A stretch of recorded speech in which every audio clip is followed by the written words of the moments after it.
I'm excited to be here and chat. Thanks, Nadine, for a very kind introduction. And as David did with the last talk, I'm just going to start briefly with some disclosures. I'm also going to move this podium so I can see the computer.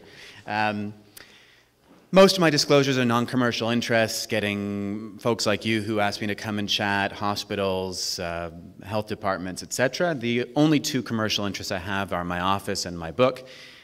Everything else has been with nonprofits and those sorts of organizations. And today's talk really is, I talked about the flood and how we're swimming against it, but as I'm giving this talk, I want you to think about how many times you may have heard, if you're trying to promote improved public health, improved choices, oh, but it's just one, or people can just say no.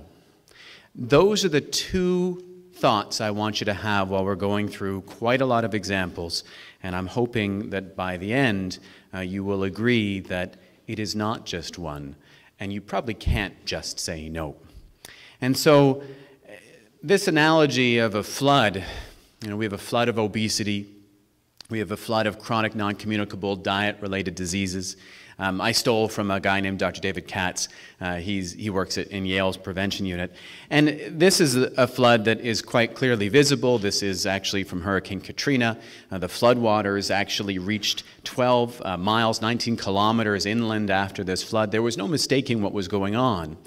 I do think we are facing a flood today as well, and that flood is perhaps interpreted by some as being a flood of restaurants and consumerism around food. And certainly, as David was mentioning in the last talk, the food industry is contributing to that aspect of the flood in terms of partnerships with cartoon characters and beloved institutions, with Happy Meals to try to entice children to want to go to places where they perhaps ought not to eat as frequently. Nag power is very real. PepsiCo, we know, has invested quite a lot of money in trying to sell liquid candy. I mean, sugar-sweetened beverages, it's just liquid candy. I'm not saying that in a mean way, but that is what it is. It's sugary water with some flavoring. It's candy. And Beyonce, who happens to also be working for Michelle Obama's Let's Move, is helping to sell liquid candy to the tune of $50 million. And the reason she's doing so is because, as David mentioned, the food industry's job is to sell food. PepsiCo was trying to be a healthier food corporation, but their shareholders were unimpressed with the results. And actually, at a shareholder meeting, Indra Nooyi, who's the CEO of PepsiCo, was taken to task by some shareholders, and it was after that meeting that she announced reinvesting $500 million in her flagship brand, which is the liquid candy known as Pepsi. And part of that was the $50 million deal with Beyonce. And so, as David mentioned, I don't think that this is a case of the food industry being evil. This is not people, this is not Indra Nooyi. She's not sitting around a boardroom table trying to think of ways to make it difficult. I think that instead we have to remember that the food industry isn't a social service organization. The food industry isn't supposed to be protecting public health. That is not their job. And actually, they are not able to follow a moral course of action unless it happens to coincide with profit, because doing so then leaves shareholders the ability to get quite upset. So what I want to talk about is where I see as being more problematic. Not the food industry, but rather us, public health, our government institutions, our libraries, our coaches. And I want to go through quite a lot of examples. I'm going to start with this very, very blurry picture. This very blurry picture was from the launch of the consultation process of the last food guide. So this would have been back in 2004. 1/3 of the people invited to this launch, and it was by invitation only, represented the food industry. There was the Brewers of Canada, the BC Dairy folks. I mean, it was the National Confectioners, Canadian Sugar Institute.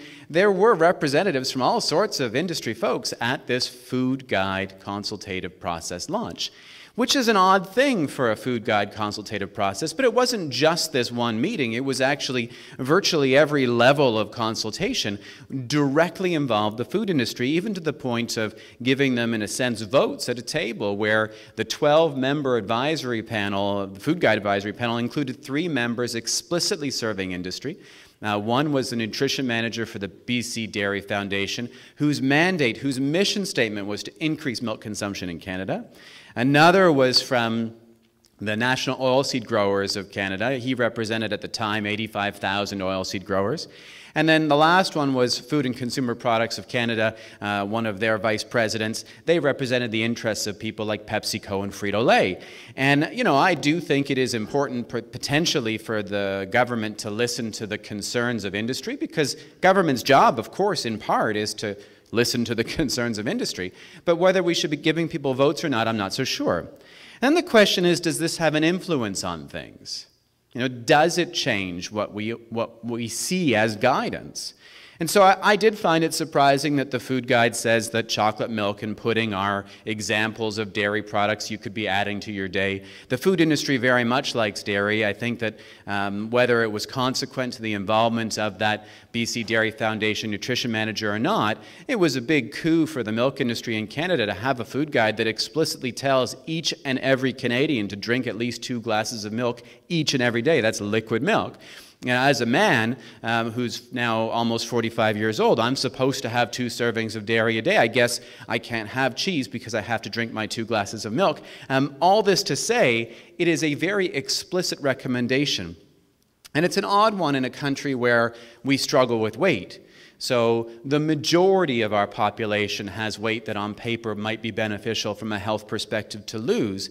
We know that liquid calories specifically, they have a different impact. We don't compensate for them the same way. So if you drink a glass of milk with breakfast or with dinner, you're going to eat the same amount of food. Maybe that's not the best place to be pointing people for dairy, and certainly not sugar-sweetened dairy. I mean, telling people that milk is so important you should have chocolate milk if you don't like the regular stuff is like saying apples are so awesome if you don't like them, have apple pie. It's a very strange thing to suggest. And of course, the food industry takes advantage of this. So the food industry uses our food guide to market food. This was an advertisement that I pulled out of a magazine very shortly after the new food guide was launched, where it says Canada's Food Guide to Healthy Eating says you should have 2 servings of chocolate milk each and every day. I find it surprising that we have a food guide that suggests that juice is a fruit equivalent. You know, juice is not a fruit equivalent. I know David was suggesting that, you know, maybe it's a little bit better than CocaCola. I'm going to offer a different viewpoint and suggest that maybe it's a little bit worse than CocaCola. And I say that because nobody confuses Coca-Cola for a healthful beverage. Nobody. But many people confuse juice for one. And as a consequence, they might permit themselves or their kids to drink it more frequently or more of it. Now, if I took a little bit of vitamin C, which is really pretty much all you're finding in fruit juices, and oftentimes it's added after the fact because processing strips it out. If I added vitamin C to Coca-Cola and had vitamin-fortified Coca-Cola, I don't think we'd see it on kids' breakfast tables or as parts of kids' breakfast programs across our country. Yet, we'd have virtually the same beverage when we're looking at what's actually in that beverage. And because there's a lot of sugar in fruit juices. The food industry, again, takes advantage of the fact that the food guide says that fruit juice is a fruit and says that there's 2 oranges squeezed into every glass, and there's good, there's grape, and these provide you with servings of fruit. Now, I like the grape one especially, where it says no added sugar ever. I think perhaps it's because in every glass of grape juice, every single cup of grape juice has between 9 and 10 teaspoons of sugar, depending on which brand you're choosing. It's hard to add sugar to a beverage that already has 10 teaspoons of sugar in it. So I don't think it's a pretty proud thing. And the food guide then also leads to some strange behaviors. This was from Manitoba, I believe, where there was a child, actually 2 kids, who went to school. Their parents, they sent them with home-cooked meals. And the meals sounded pretty good to me. The meals, as you can see, they had meat, potatoes, milk, carrots, and an orange, but they did not have the grain group that the food guide says we're all supposed to consume. And so what did the school do? They fined the parents for sending them this lovely home-cooked meal, and then they supplemented that home-cooked meal with the Ritz crackers that would round it out.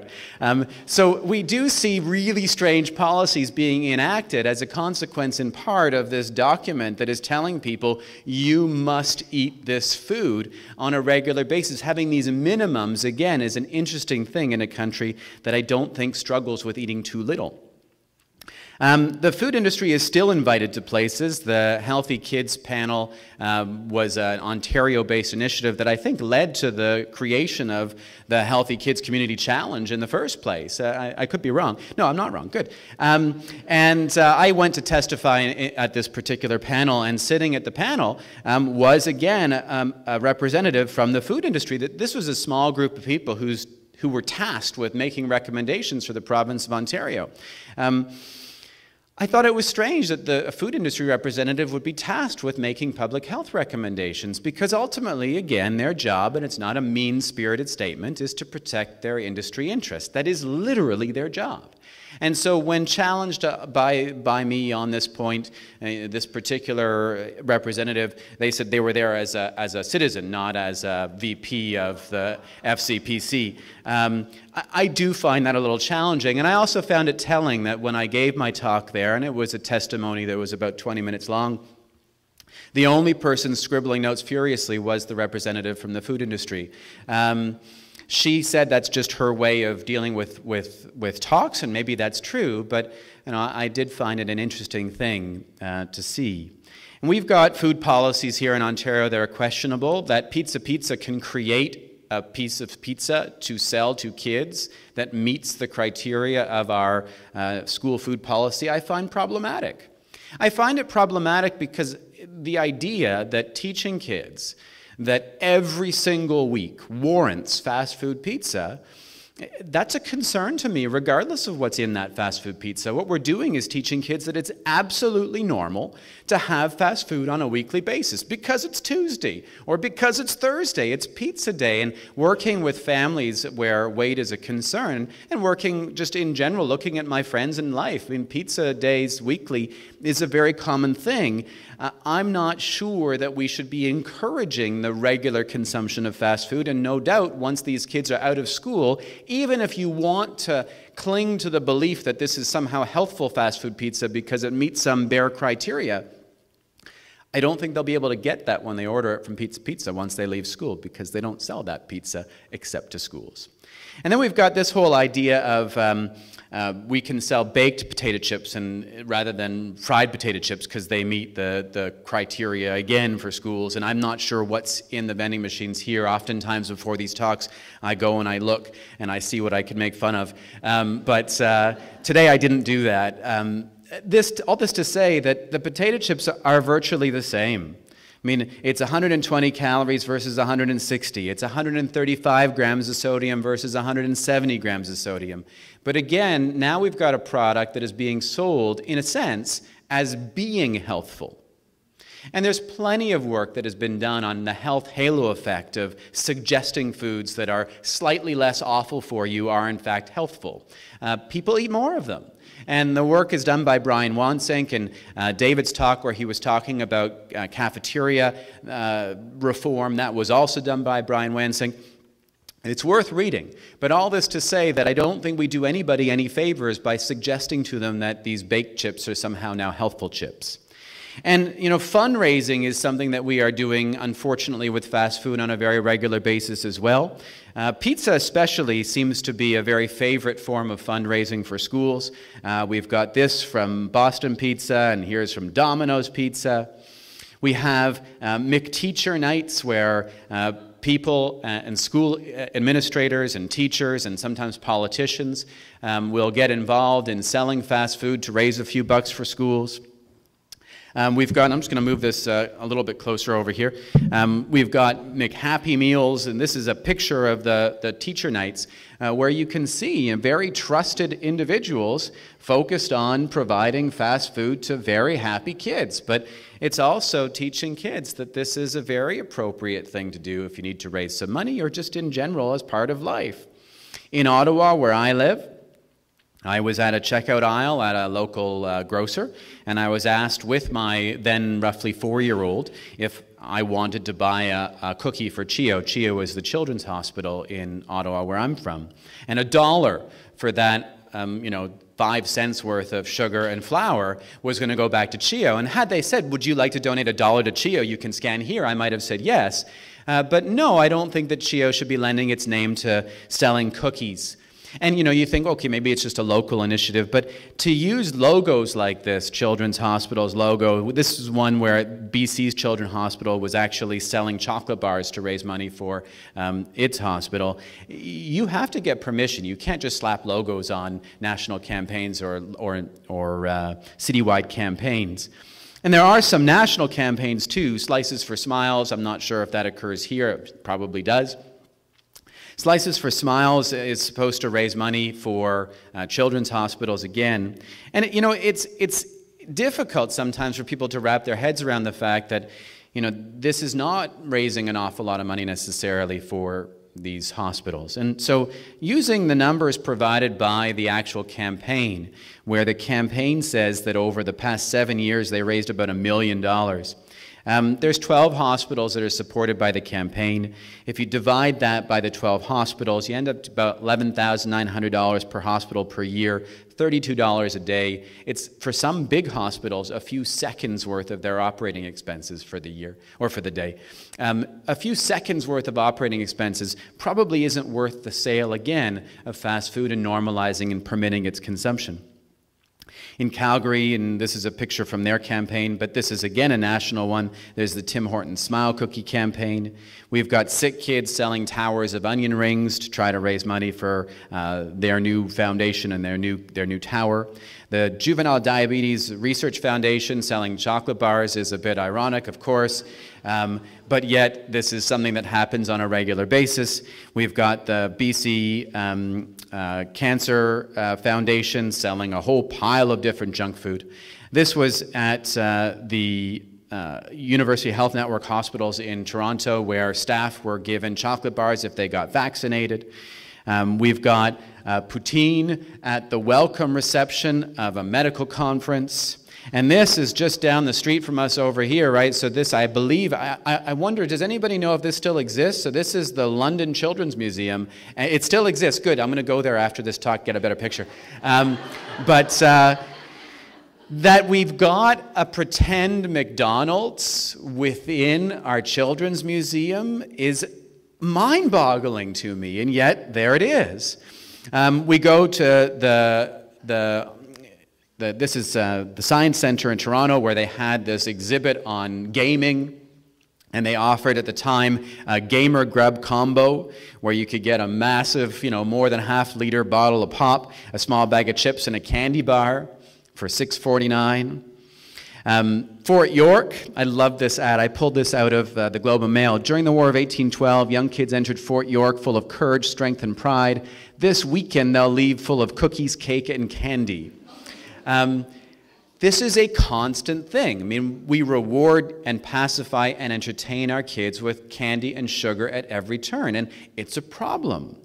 This is Boo at the Zoo, where, and I find it remarkable. This was the Children's Hospital of Colorado, the Colorado Springs Pediatric Dentistry Foundation.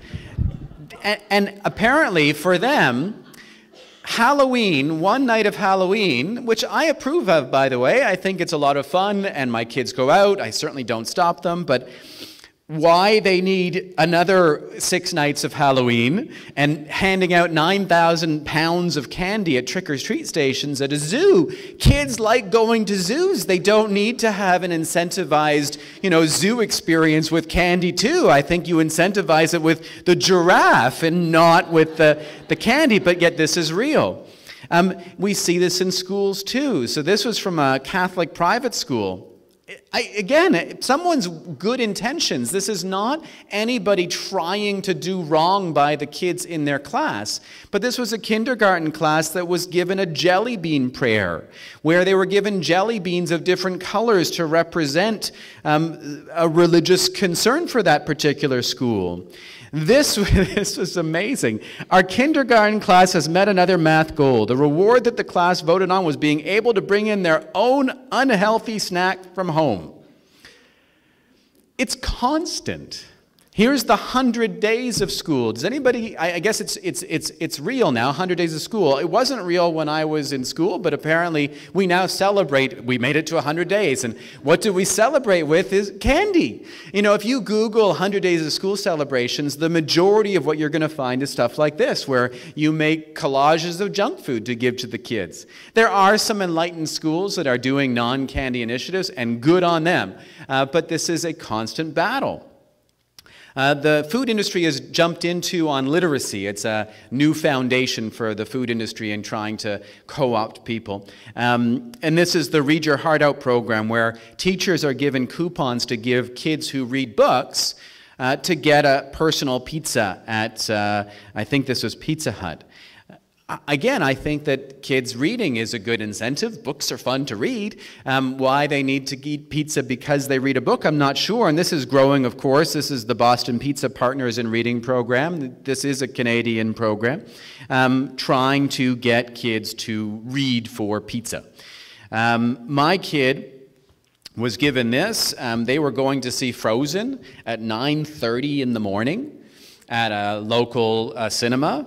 And I was given the option of if I wanted my kid to have, you know, a giant glass of, because you know how big the small is at a theater, do I want my kid to have a giant soda drink and candy at 9:30 in the morning? My kid was thrilled to pieces to be seeing a movie instead of going to school. I really don't think they needed to get the concession deal of popcorn, drink, and candy. This is from a library in Guelph, which was incentivizing studying. Tell us which exam you're studying for and we'll reward you with snacks. Nobody rewarded me for studying. Like, why do we need to do this on an everyday, constant basis? This is from a local mall who was giving an internet safety seminar, which of course was sponsored by McDonald's, and they gave out coupons for small fries. Apparently, using Interact machines is worth incentivizing too, because you can get a free donut if you use this particular Interact machine, and if you use this Interact machine, you can get a Slurpee. We've got the Outstanding Patroller of the Month. This is London, Ontario again. This was sent to me by somebody who reads my blog. Their kid was the Outstanding Patroller of the Month, and their school gave them a free Happy Meal. This was also, I think, in Ontario, and I think also London, but I'm not 100% positive. But her son won the track meet and was given a gift card to McDonald's. This was Safe Kids Spokane, where in Spokane, if you wear your helmet bicycling, you can get a free soft serve ice cream cone. This is Brampton, Ontario, and this program exists in other places in Ontario, maybe here too, I'm not sure, but if kids are caught doing something kind, they can get kindness citations. In this particular case, they get also a coupon for a beverage. It's a Frosty that has 444 calories and 26 teaspoons of sugar in it. Why we couldn't as cities, because this is clearly, it's police, it's a city-run thing, give out coupons for a free swim at the community center, I'm not so sure. Certainly we can do better than advertising Frosties and giving kids sugar. This was something that I pulled off Peel Regional Police, who were rewarding sober drivers with CocaCola during this festive season. Again, I'm all for fighting drunk driving, but I'm not sure that we should fight drunk driving by providing free advertising and brand awareness for Coca-Cola.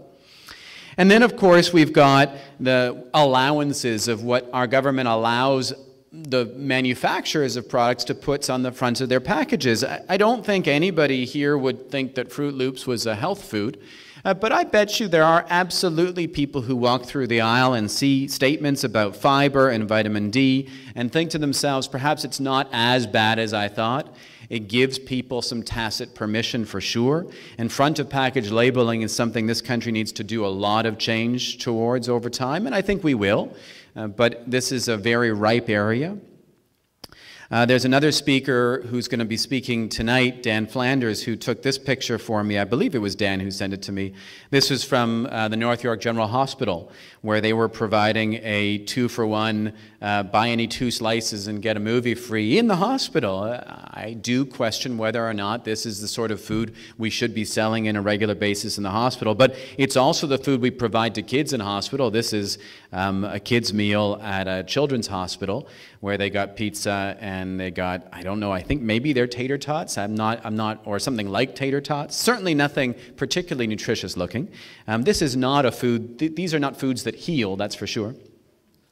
This is a city-run camp in Ontario, where if you send your kid to this city-run camp, these are your lunch options. Tuesday, hot dog, potato chips and juice. Wednesdays, pizza, cookies and juice. Thursdays, chicken sliders, cookies and juice. Fridays are great. Fries, freezies, and juice. That's lunch. And it's a city-run camp. This is not, some corner, mom and pop, I'm going to open up a door, make a camp. This is a city-run camp. Yes, you could send your kid to camp with their own lunch. You could, but why should these be the choices that you've got? Really awful food that the city provides versus food that you can provide on your own. Perhaps there should be another choice. And there is the issue of singling out kids. There really is. So obviously, as you might imagine, I've got 3 little girls, and that's not the obvious part. The obvious part is that I care about what goes into their bodies. And I remember I blogged at one point about my oldest was going to the same summer camp that I went to. And at that summer camp, I remember, not so fondly, those awful icebreakers that you do at the beginning of camp that are uncomfortable and not particularly fun. Well, so they've changed that system in my camp. Now they have a junk food party. They literally ask you to bring your favorite junk food, and then the cabin sits together and eats it. And I'm sure it works as far as breaking the ice goes. And I sent my kid with her favorite junk food, and somebody said, "Oh, I can't believe you did that. You could just send her with," it was maca balls was what they wanted me to send her with. And I'm not actually entirely sure what maca balls are. I'm sure that they're healthful. But I didn't want my child to be called maca ball for the rest of camp. And, that was my worry. And so having your kid stick out, it's real. I mean, it really is real, and it is a consideration. Yes, as a parent, I could have sent her with maca balls, but I thought that that was a worse evil than sending her with the potato chips that we ultimately sent her with. And we see weird partnerships. So this, thankfully, is over. This was Nutella and Breakfast for Learning. There was a partnership where this was in my mailbox. So I got this in my mailbox along with 2 samples of Nutella. Now, I'm sure that everybody knows that Nutella is probably not an everyday food. Possibly not everybody knows that if you had a choice between the chocolate frosting on the right and the Nutella on the left, the chocolate icing had 25% fewer calories and 27% less sugar than the Nutella. Nutella is spreadable candy. I mean, make no mistake, it is not a healthful thing. Not only is it spreadable candy, but it's got more sugar and calories than actual spreadable candy. So this is spreadable Twix. You can get this in the UK. It has not made it here yet. But Nutella has more calories and more sugar than spreadable Twix. And here, Breakfast for Learning was partnering with Nutella and absolutely helping to promote the message that, at the very least, Nutella is a part of breakfast choices, right? Nutella, again, it's candy. Candy is something that is beloved. My kids love it. I sometimes partake, but it's not something that I try to convince myself is helpful, nor something that I think we should be fundraising with. This was my local community center and just a small bank of their vending machines. I believe that my community center has 17 vending machines. I do wonder about the wisdom, again, of selling illness in the name of health, in a sense. Whether it's the health of the bottom line of the institution or whether it's fundraising for hospitals, the sale of candy on an ongoing, regular basis, it's a constant in our lives. I was thrilled to hear that I think it was Anita, somebody mentioned that they raised the prices of Coke oh, sorry. But I wonder whether we should have it at all. You know, that doesn't mean we should ban these products. They're going to be part of the sort of food environment. But should they be sold at public institutions? People can go to the Max Milk across the street and buy one if they want to. Not sure whether we should enable their purchase everywhere because, again, it requires people on a regular basis to say no. And I think, as you might be seeing here, there are too many opportunities to say no. This little guy, he ran about 200 meters at a Barhaven Fun Run in the city of Ottawa and was given a snow cone for his effort, perpetuating the myth, A, that we need to fuel ourselves with exercise, and B, that junk food is a fun part of life. It is, but I don't think we need to promote it as powerfully as we do. Participation, their largest funder is CocaCola. It's been $10 million over the last 10 years. My fingers are crossed that this will disappear over time. They had a program, and maybe it made its way here, called SoGo Active. I don't know if you saw SoGo Active. It was for teens to get them moving. And when you looked at the SoGo Active videos and materials, and SoGo Active was sort of run by Participation but funded wholly by Coca-Cola, I was struck by many of the messages that talked about how exercise is the reason we struggle with weight. And so if we get kids more active, we'll see their weight drop. I'll tell you that that's not true. The studies show that that's not true. 80% of modifiable weight's modifiable on the basis of dietary choice. You can't outrun the forks, and yet here we have Participation, and you can see the SoGo Active logo on the soccer ball, in a sense, promoting messages that really run contrary to the mission of that institution. And Coca-Cola wants to get involved because, you know, this is very joyous. Going on community races, it's a lot of fun, and what amazing brand exposure, and it's cheap for them too. It's a lot less expensive, and these young folks, they are the dream folks or the dream clients and customers for any food organization because they could get them as lifers, where these kids potentially, if they choose Coke over Pepsi, will choose Coke over Pepsi likely for life and introduce that same product to their families over time. And this co-optation of runs and walks and sports by the food industry is very prevalent as well. The 5K run for Ronald, this was for Ronald McDonald House. We've see what actually happens on these events. This is a very powerful branding opportunity for them. Make no mistake, Ronald McDonald houses, as far as the services they provide the people who need them, are powerful. But I mean, at the cost of the branding, at some point we've got to ask ourselves what we're doing as a society when we allow for these partnerships. Athletics Canada recently changed their run, jump, throw logo. Can anybody tell me what that logo now looks like? I mean, they are actual Hershey's Kisses. So Hershey's has now partnered with Athletics Canada to expand the run, jump, throw program. They've been involved in track and field games for a while. I don't know if they've got, I see head shaking like people have seen these before. And of course, this is what happens at these events. Again, these are branding opportunities. These are opportunities to create joy for a brand, to actually provide products to kids, to create customers, and again, to provide kids with yet another opportunity to reward or entertain them with food and junk food specifically. McDonald's has their own track and field games. McDonald's, of course, also has atomic hockey. I'm sure there are some hockey parents in the audience here. We've got the official snack of Canada Soccer being Chips Ahoy cookies.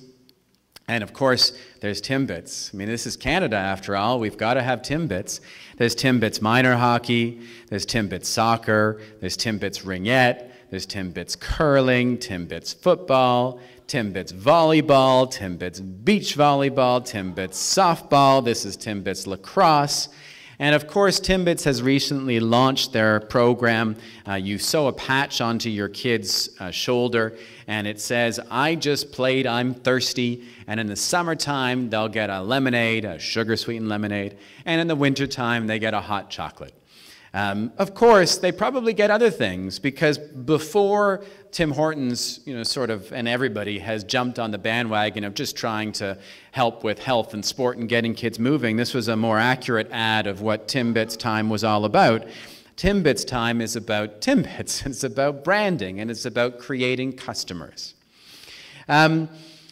So the food industry has been very involved in all of this. They like to say that what they're trying to promote is balance. They like the word balance. So they're suggesting that you can have all of the crappy food you want if you balance it with activity. CocaCola has their active balanced lifestyle. McDonald's has their balanced active lifestyle. General Mills has a balanced and healthy lifestyle. PepsiCo, it's a balanced lifestyle. Unilever is a balanced diet and lifestyle. Mars has a well-balanced lifestyle, while Nestle has a balanced lifestyle. Balance is very important to the food industry because by suggesting that it exists, they can continue to push their products. It's not a fair fight. You know, the time it takes to consume 500 calories of delicious sugar that is being given to you by a trusted institution, perhaps, it pales in comparison with the time it would take theoretically if you were trying to run that off with activity. This is not something you can balance. But it is a message that the food industry wants you to believe. Indra Nooyi, there's no question that sedentary lifestyles have caused the obesity crisis to get out of control. And if all consumers exercised, did what they had to do, the problem of obesity wouldn't exist. Unfortunately, that doesn't jive with the medical literature that suggests that even 20 years of exercising beyond what our guidelines say we should, at best, slows down the amount of weight we will gain over those 20 years. It certainly doesn't prevent it or stop it. We live in a very weird food environment where people like the American College of Cardiology have Coca-Cola family field days and then talk about balancing calories with physical activity. Now, it hasn't reached Canada yet, and hopefully it never will, but in the United States, they have this curriculum in over 50% of elementary schools in the United States. It's called Energy Balance 101. It's a curriculum that was written by the Healthy Weight Commitment Foundation, who are a collection of food industry folks. And of course, what they want you to do is to, you can see the word there, find your balance. This is, of course, about selling food. And if you look at their collateral online, or at least when I last checked their collateral online, I came across this lovely statement. When you eat lots of treats at a birthday party, do you? And the answer is, get a little extra exercise, and that will serve you fine. This is what's being taught to children in elementary schools. That's a really big problem. And there's also something called Mixify, and I'm not sure if this is in Canada or not. This is geared at teens, and you can see the word balance, so you know right away this is likely going to be a food industry-related program. And indeed it is. It's Coca-Cola, Dr. Pepper, PepsiCo, and the American Beverage Institute. And they have this really fun tour for high school kids where they come to parks and they get together and they play a lot of games. One of the games that they play is blocks of balance. Eat, drink, do, balance, where they are literally balancing their exercise with their drinks, not what they're eating. This is an American Beverage Institute initiative, after all. And of course, this is targeting these young folks. And we see targeting, too, in regard to beloved sport figures who are pushing things like chocolate milk. Chocolate milk is not a miraculous beverage, drop per drop, if you compare it with Coca-Cola.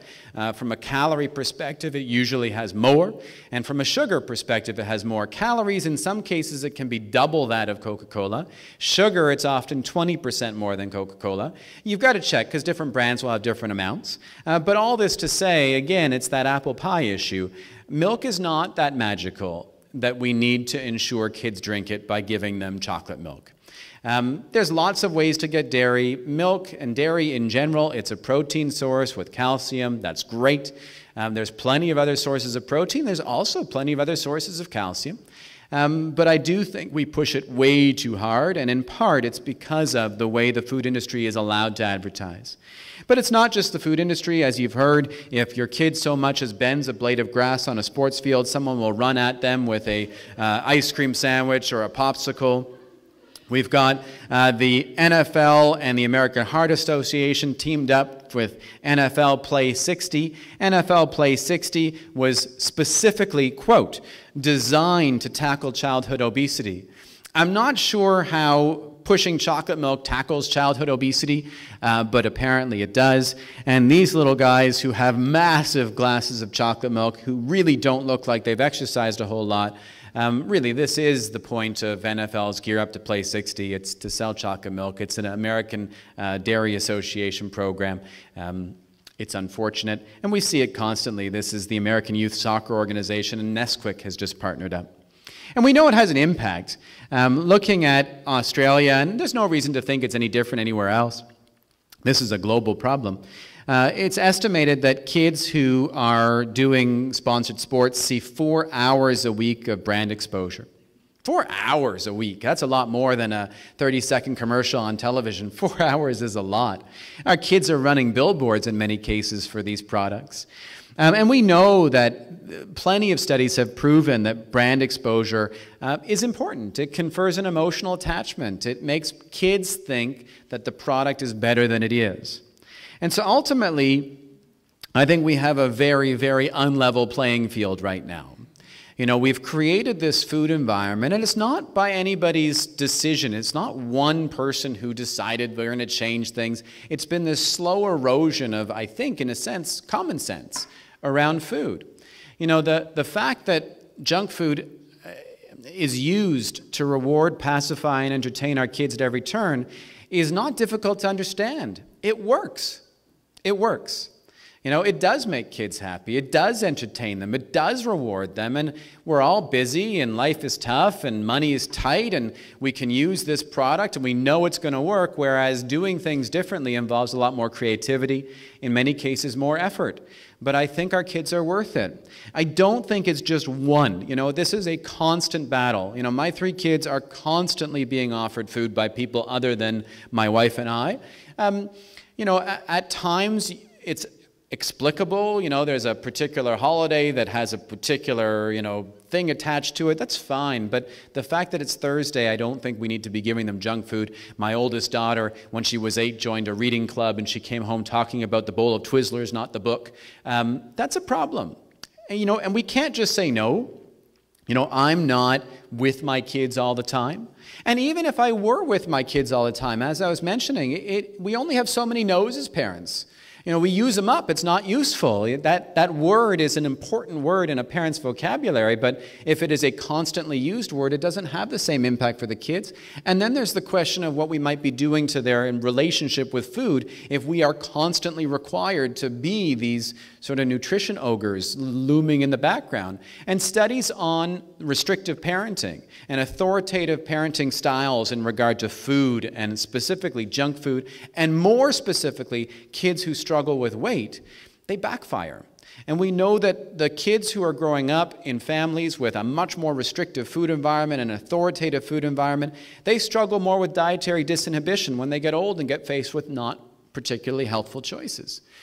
We shouldn't be needing to make these decisions. We should be making changes. And so, in terms of flooding, basically we've got this flood of chronic non-communicable diseases, so diet and weight-related diseases. And to date, we've responded to this flood by suggesting that we should teach all the kids how to swim. We got a flood, it's true. We all recognize it's a big problem. Let's offer swimming lessons. Let's tell them what they should and shouldn't eat. Let's teach them how to swim against this current. I don't think swimming lessons are the best way to deal with a flood. I think swimming lessons are really important. So I don't want anybody to leave this talk thinking I'm suggesting that kids shouldn't be educated and that we shouldn't continue to talk about these issues over time. But when you've got a flood, you need a levee. This was again from Hurricane Katrina. These are people filling sandbags. And this was a community filling sandbags. This is people banding together because they recognize that this flood is a problem. I suspect most people in this room also recognize that this flood is a problem. And I think it's unique. Being in a small community, I was just saying this at the break with Nadine, there's an advantage. You guys can make changes. You know, in this room right now, there's people who can make a real change in this community. If I was giving the same talk in Toronto with the same number of people, you know, it's a drop in a gigantic ocean. Whereas I think you guys have an opportunity to change the environment so that the choice that is offered is a healthful one. And if you want the less healthful choice, you've got to go find it. Our world is the opposite right now. Right now, if you want to make healthful choices in our food environment, you have to go out of your way to try to do that. You have to live abnormally. You know, my family, we cook the vast majority of our meals from fresh whole ingredients. We don't eat at restaurants particularly frequently. We do go. For Father's Day, I had wings at a great wing joint. But, you know, all this to say that our friends often look at us as being, you know, we're the weird ones. And I'm not suggesting it's weird that people don't live the way we live, but I do think it's problematic that if people try to live healthfully, they are considered to be abnormal. And that's because of how normalized this food environment has become, how totally okay it is to raise money with blizzards and cookies and pizza, and to have schools selling the very foods that their classes on nutrition say they shouldn't eat. It's strange. And we need governments to get involved too. So this is also Hurricane Katrina. This is now no longer community filling sandbags. This is the National Guard lifting and placing sandbags. We need to see change. And I'm going to leave you with one positive, I guess, reflection, because I've been a bit depressing, I think, today. We are seeing change. And I actually think change is pretty fast. I think in comparison with tobacco, we're moving forward at a much quicker pace, perhaps because of the lessons that we learned with tobacco.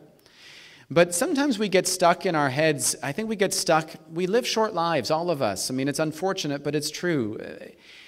If we take a step back from our short lifespans and think about this in the context of generations, 10, 15, 20 generations, but see what we've accomplished just in the past decade, I actually think we're moving forward very quickly. I think we will see vast improvements to this food environment over time. We will see the banning of ads targeting kids. We will see the extrication of the food industry from sport. We will see front-of-package labeling reforms. We'll see improvements in cafeterias and in hospitals. These things are coming. It's not a matter of if, but when. All this to say, don't be discouraged. Fill your own sandbags and see what changes you can make over time. Thank you for your attention.